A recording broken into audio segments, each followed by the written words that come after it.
This is Benjamin Ferrer for Nutrition Insight, and I'm speaking to Amrita Vijay, who's the senior researcher at the University of Nottingham in the UK, who recently led a study investigating the synergies of probiotics, prebiotics, and vitamins for boosting the efficacy of supplements targeting the immune system and metabolic health. So, Amrita, thank you so much for joining us, and just diving right in, I'd like to ask, could you start by sharing a brief overview of your study and what can we learn from your recent discovery? Sure, thanks, Benjamin, for that. I led a study at the University of Nottingham in collaboration with the company Chuckling Goat, and the study basically looked at a combination of naturally fermented kefir combined with a diverse prebiotic blend. So we called it a synbiotic. And this was offered to healthy participants for a period of 6 weeks. So the group of participants received a synbiotic and another group received a control. And what we did was we compared the effects it had on inflammatory markers from at the start of the intervention, compared it to the end of the 6 week intervention. And we also compared it to participants who took single source supplements, so the known anti-inflammatories such as omega-3, and also inulin fiber. So we compared the results of inflammation between the symbiotic group and compared that to the group that took the omega-3 and also the group that took inulin fiber. And how is it that your symbiotic outperformed popular omega-3 supplements when reducing inflammation? That's a great question. So the kefir-based symbiotic is likely to provide synergistic effects. So what we did was we combined the fermented kefir and the prebiotic blend, and we asked participants to take that together. So you can think of it as seeding and feeding your microbiome both at the same time. So the fermented kefir introduces an array of live microbes, so that's your seeding.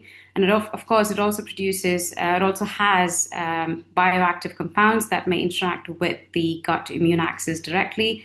And then, of course, you've got the diverse prebiotic fibers that feed these beneficial microbes, increasing the production of compounds such as short chain fatty acids, which has been shown in the research to be anti-inflammatory in itself. So we think that the synergistic effects of both the naturally fermented kefir with the live microbes, in addition to the prebiotic fibers, act synergistically, and this had more of an effect or a more powerful effect in reducing an array of inflammatory markers compared to single source supplements such as inulin fiber alone or omega-3.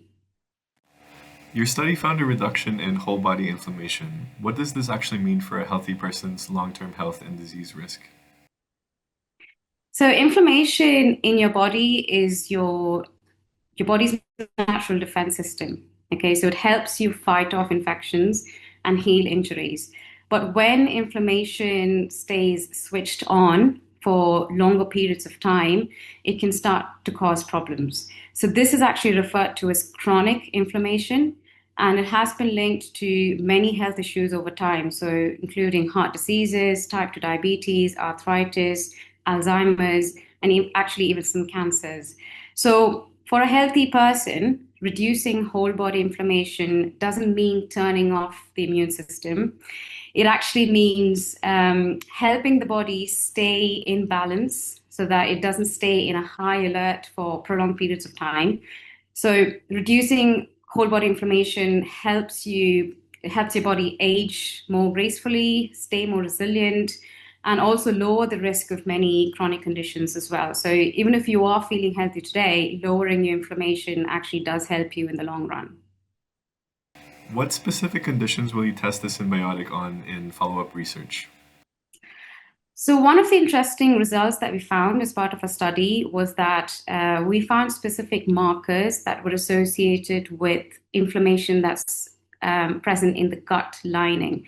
So those specific markers are actually quite commonly present in individuals who suffer from IBD, for example.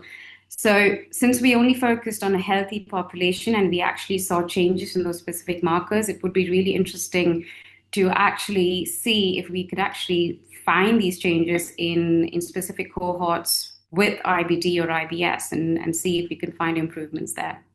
And for industry formulators who are approaching product development from a symbiotic angle, which is increasingly common, what are the most important things to consider? So when developing a symbiotic, it's actually really key to match compatible probiotics with prebiotics so that they can actually act synergistically. And when they act synergistically, they actually have the maximum benefits, as we've seen in our current study. So the formulation must also ensure microbial survival, product stability, and of course, you need to prove the efficacy using proper testing.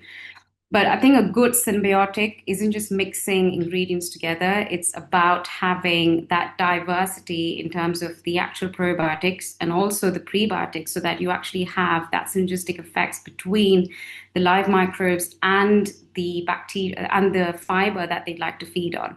So it's really important to keep that in mind when formulating a really good, effective symbiotic.